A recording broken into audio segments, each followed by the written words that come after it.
been eaten. Some of them have already been killed. There is nothing we can do here as a race to help them. So Mars was conquered by the Alpha Draconis. That's right. They came in. There's 100,000 of them there.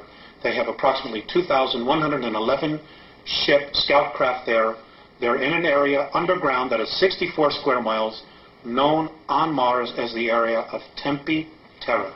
That's where their base is. Now, it's an ancient base that they had. It's over 1 million years old, and the last time it was in full bloom was 317,000 years ago. Now, if we begin to train all our telescopes on that, are we going to be able to see activity going on there? I suppose that we would. I have a feeling that they already are seeing incredible amounts of activity, but they're not allowed to say it. They're just not allowed to say it. Nor, who's going to want to jeopardize going to jail, being ridiculed, being fired, giving up everything they have to come up and say, well, I'm an astronomer, and I was looking at Mars, and I saw alien craft, and I know there's a base there, and it's being conquered by reptilian aliens. Who's going to have the guts to come up and say it? Nobody in the power elite. Nobody wants to blow their mortgage. But somebody's going to have to, right? Well, yes. Eventually. It's going to be too late by the time they do it. Is that what you're thinking? Yes. And that's exactly what the Andromedans are thinking.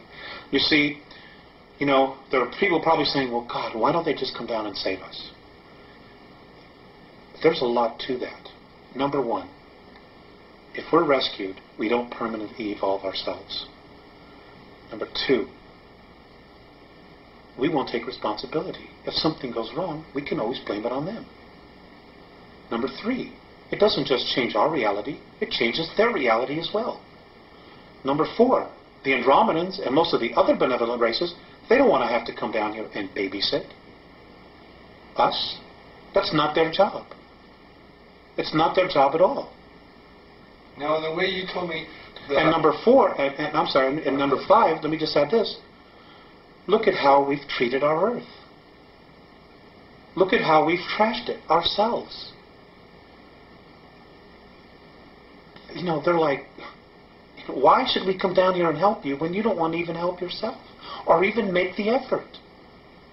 The cleaning up the planet, we're giving to government bureaucracies. Well, here's $3 billion here. There's $10 billion there. Here's the super fund to clean up toxic waste, $20 billion. And the place is getting worse.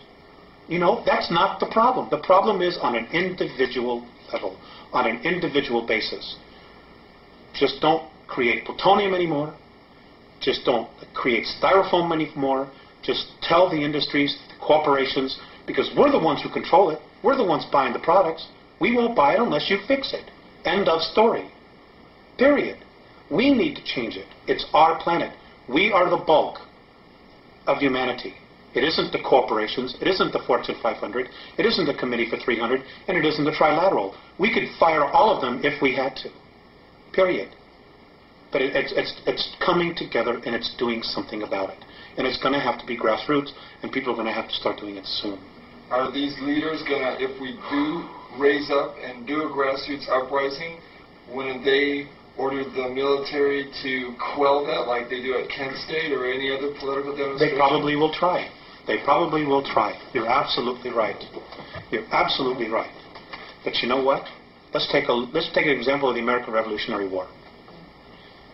4% of the population of the colonies actually rose up and fought the British. Only 4%. The rest stayed home, stayed in the pubs, drinking ale, doing whatever, and waited to see who would end the war, to see who would win. And then when we won, everybody wanted to take credit for it. But it was really only 4%. Those heroes.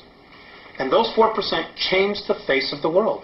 Well, 210, 12 years, whatever it is now, we're right back at the same place where we're being called to do exactly the same thing. But the paradox here, Alex, would be then that if we begin to war against ourselves, that's going to exactly fuel the whole fire that's going on. Maybe for a brief time it would.